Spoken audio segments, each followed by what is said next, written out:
Falando com a Doutora aqui no seu canal 10, a primeira TV de Fernandópolis. Eu sou Natália Argentão e hoje eu quero que você reflita. Pensa, quantos gestos nós fazemos ao se comunicar? Você já pensou em se comunicar sem falar, sem ouvir? Como seria a sua vida? Já prestou atenção em quantos gestos nós fazemos e o quanto eles são expressivos e dizem muito sobre nós? Agora, se imagine comunicando apenas por gestos sem o uso da linguagem verbal. De acordo com a Organização Mundial da Saúde, 28 milhões de brasileiros possuem algum tipo de problema auditivo. E esse é o assunto do Falando com a Doutora de hoje. Nós vamos falar sobre Libras, a língua brasileira de sinais.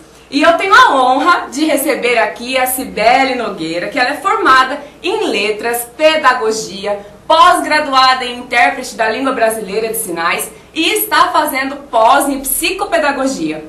Em breve, ela será uma intérprete dessa linguagem pouco explorada e necessária para a comunicação de muitas pessoas. Cibele, seja muito bem-vinda aqui no Canal 10. As nossas portas estão sempre abertas para você.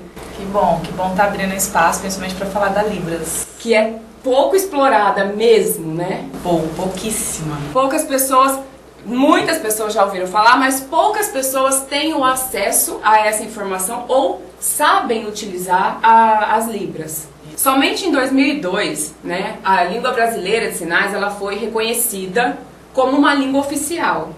Isso é muito recente, 2002 para 2018, sendo um problema antigo, né, de muitas pessoas, de milhões de brasileiros. E o que te fez, assim, dar esse start, querer ser intérprete? A falta do profissional mesmo. Eu já tinha me formado em letras e depois de muito tempo eu voltei a estudar. E em pesquisa eu vi que estava em falta. E eu achei interessante, aí eu fiz o primeiro curso e já me apaixonei. Aí você começa a ter contato com os surdos, aí você fala, é isso mesmo que eu quero. E tem que estudar muito. Ah, eu imagino. Eu imagino. Pra você, qual que foi a maior dificuldade profissional nesse mercado de trabalho? Estudar. Conseguir um curso bacana, principalmente aqui na região. Aqui acaba fazendo o curso básico várias vezes, sempre mais do mesmo. Não tem um curso intermediário, que é o que vem após, não tem um curso para você treinar a sua interpretação. Aqui na região você não encontra. É difícil o acesso a esse conhecimento mesmo, a formação de É difícil Libras. até o curso básico com reconhecimento.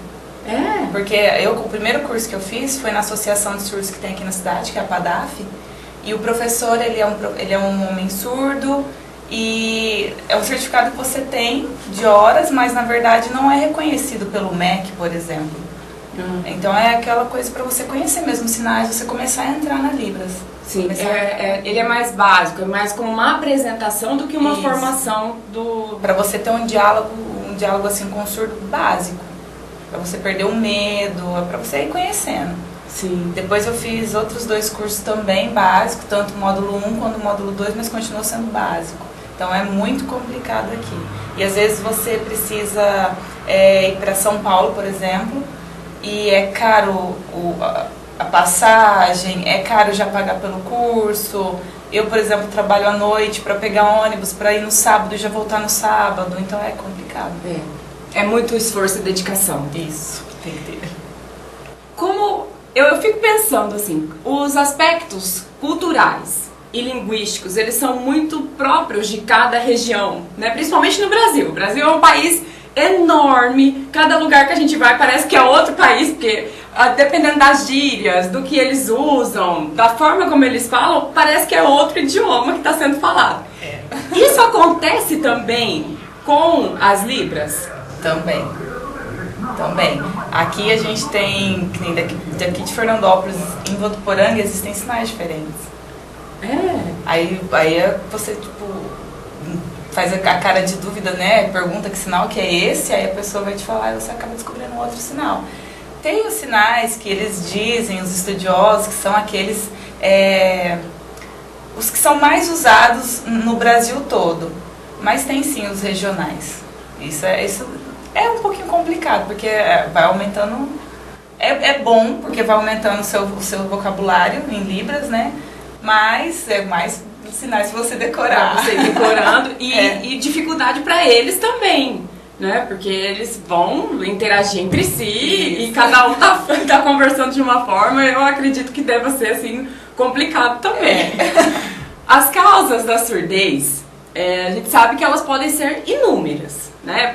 A pessoa pode nascer, pode vir com hereditariedade e ficar surda, ou pode ser adquirida através de meningites, traumatismo, infecções, acidentes de trabalho, e aí ela adquire a surdez ao longo da vida também, né? Mas, para você, né, você tem um contato com essas pessoas, o que você acha? É mais fácil se comunicar ou essa pessoa se adaptar quando ela nasce com a surdez ou quando ela adquire a surdez? O que muda nesse cenário? Se é uma criança que nasce surda ou ela, por alguma infecção, inflamação, antes de aprender, 2, 3 anos, está começando a aprender a verbal, a língua falada, né? Ele tem mais facilidade com a Libra, só que vai depender muito da família. Porque uma criança surda é como uma criança ouvinte. Se você não apontar e falar o nome das coisas, no caso ela só vai apontar e fazer o sinal, ela vai demorar mais para aprender. Tudo vai depender mesmo da família, né? Da base ali. A família o grande problema é a aceitação. Era isso que eu ia te perguntar. Como que a família recebe essa criança? Muita gente tem aquele receio, né? Eu tenho um filho surdo. E não vai logo de cara já conhecer a cultura, saber como funciona, vai conhecer a língua. E é isso, porque não vai ter o que mudar, você não tem que tratar a criança mal. Ela é uma criança inteligente, muitas vezes mais que muitas outras. Então é falta de estímulo que acontece da criança ter alguma dificuldade, mas se tem ali, a família encara e entra de cabeça e pronto, é assim. E é facilmente adaptável. Essa criança, ela vai estudar, ela vai fazer todas as atividades, ela só tem um problema auditivo. Sim. Né? E a família realmente precisa entender isso.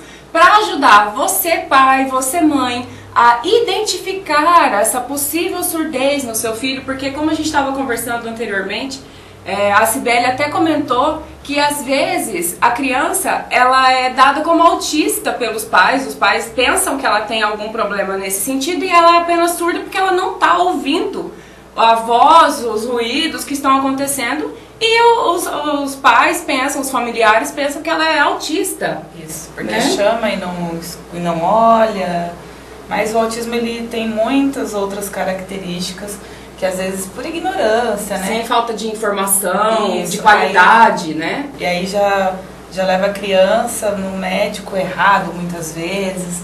E às vezes uma audiometria só já ia resolver esse problema, já verifica se é surda, o quanto que ela tem de falta de audição, o que pode fazer, um aparelho auditivo, às vezes até um implante coclear.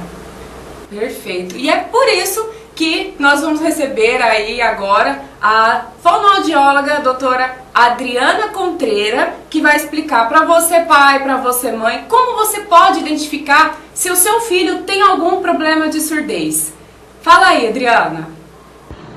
Oi, eu sou a Adriana Contreira, sou fonoaudióloga e hoje eu vou falar um pouco para vocês sobre a perda auditiva na primeira infância.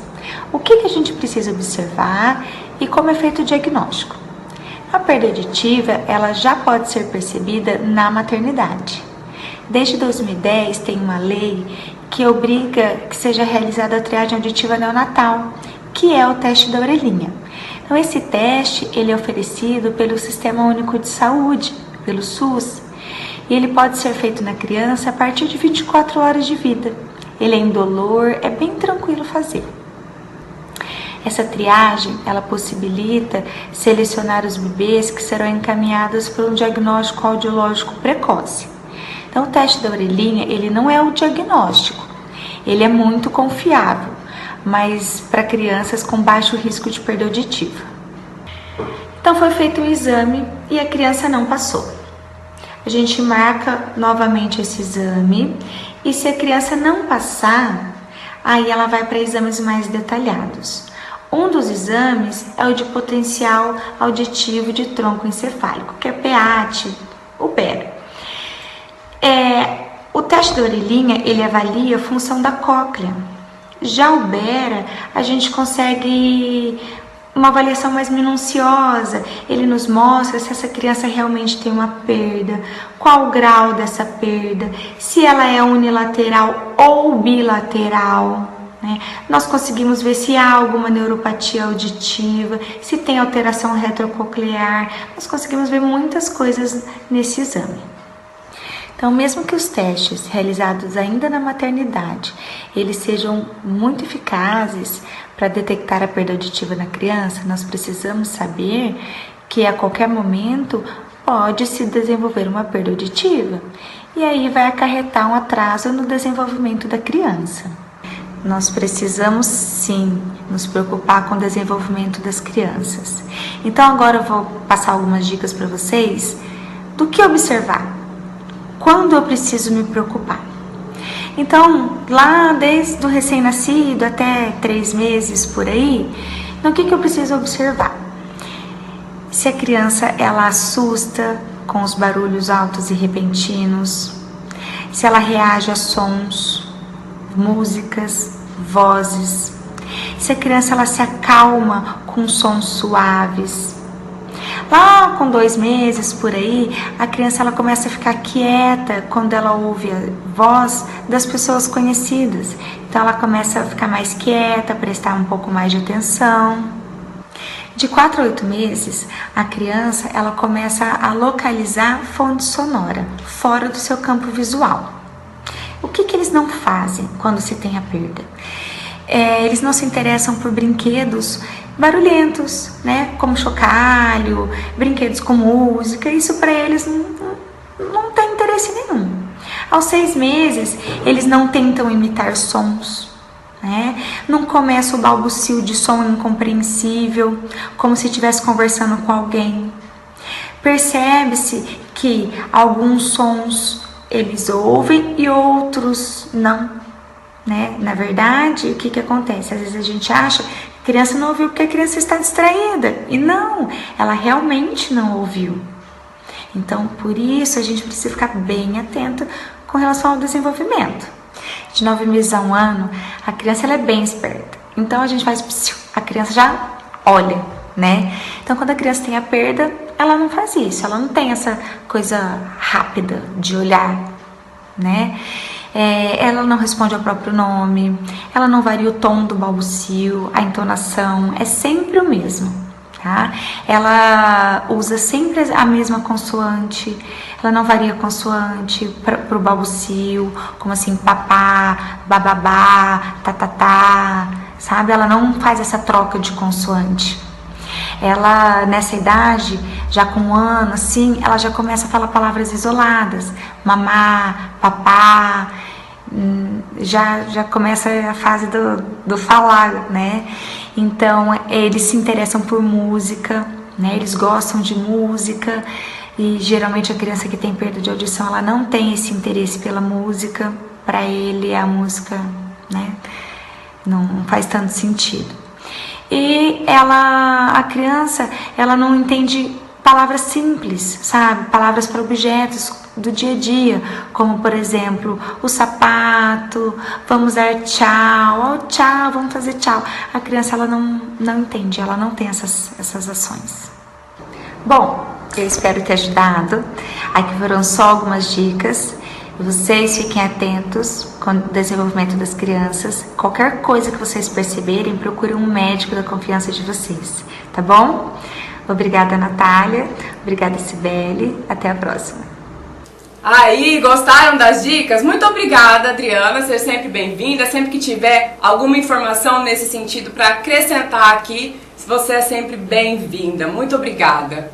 Esses dias, eu estava lendo uma nota na internet de uma professora de Libras, ela se chama Renata Rezende. Ela é surda E ela estava reclamando muito da falta de comunicação de profissionais, de intérpretes em hospitais, porque ela estava falando que a linguagem médica ela é muito específica e na hora de fazer a consulta, de conversar com esses profissionais nos hospitais, médicos, enfermeiros, eles não estão preparados para recebê-los e ainda eles ficam muito confusos quando eles conversam, né, usam a linguagem deles.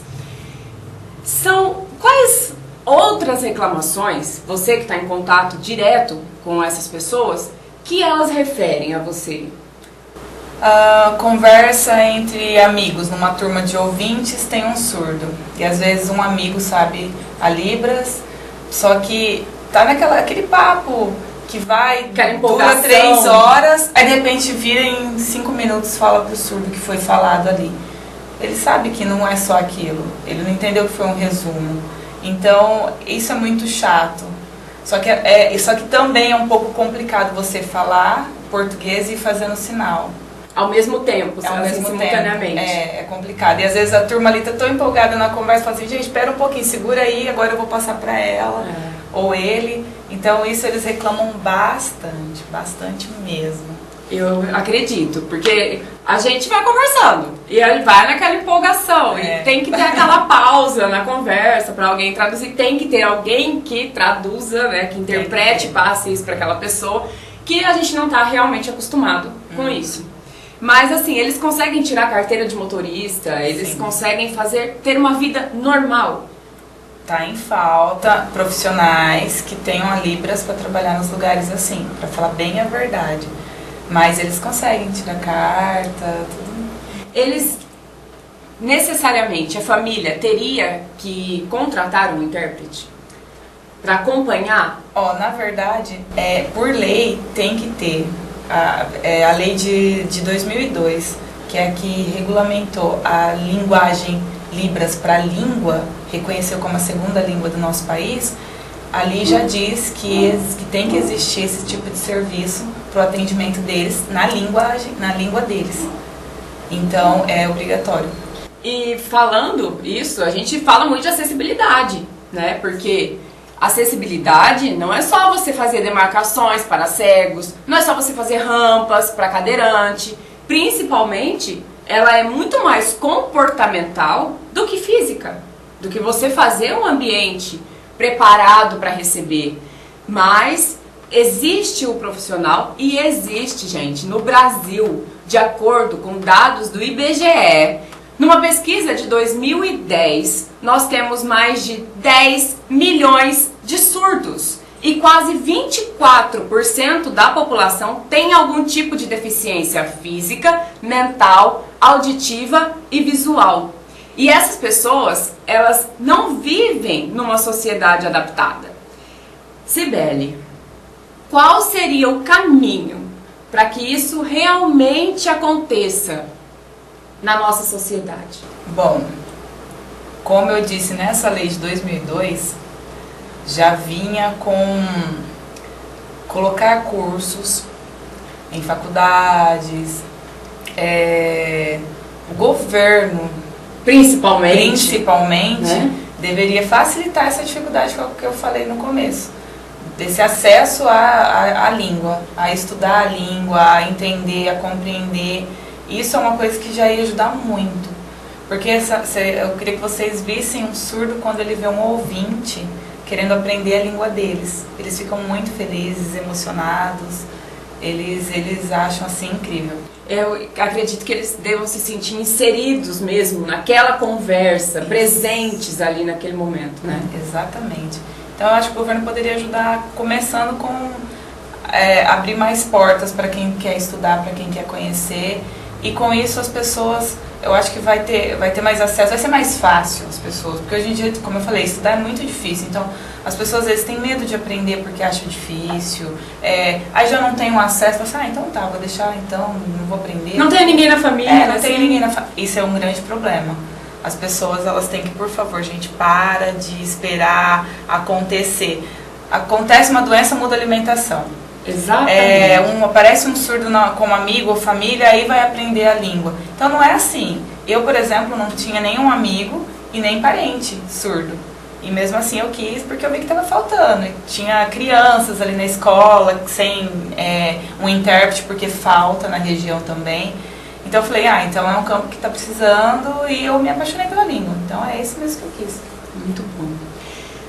Como que seria, falando agora assim das crianças, como você citou, essa alfabetização? Porque a gente sabe que uma parcela desses 10 milhões, 1 milhão está aí na fase, né, infantil até 19 anos. Como que é feita a alfabetização dessas crianças em escola normal? Porque ainda tem aquele preconceito, na nossa época, que a gente não vai entregar a idade aqui porque não precisa, mas a gente tinha sala especial para alunos especiais. E hoje, até que enfim, tem esses alunos em salas normais. Mas como é feita a alfabetização deles, como eles aprendem numa sala que não está preparada para recebê-los? A forma que nem eu disse anteriormente, é o desenhos, fotos, para eles aprenderem aqueles sinais, antes de aprender os sinais abstratos, vamos dizer assim. Que a criança, né, ali vai reconhecendo as letras, fazendo o sinal daquela letra. É muito parecido com a alfabetização da criança ouvinte, só que o deles é com imagens. Sim. Então, tem que ter alguma coisa assim, para ele sempre estar vendo. Tem uma que ter comunicação visual. um alfabeto manual dentro da sala. Tem que existir muitos desenhos para eles aprenderem o sinal, o nome vir junto, eles ir aprendendo. É muito parecido, só que o deles é mais visual. Demora mais para essa criança ser alfabetizada? Não, vai depender mesmo da criança. Se a criança ela é mais extrovertida, para você conseguir segurar ela, dar a atenção dela ficar focada ali. Mas é muito parecido com o ouvinte, é muito parecido. Que bom. Nós temos escolas aqui em Fernandópolis preparadas para isso? Na verdade, eles dizem que todas.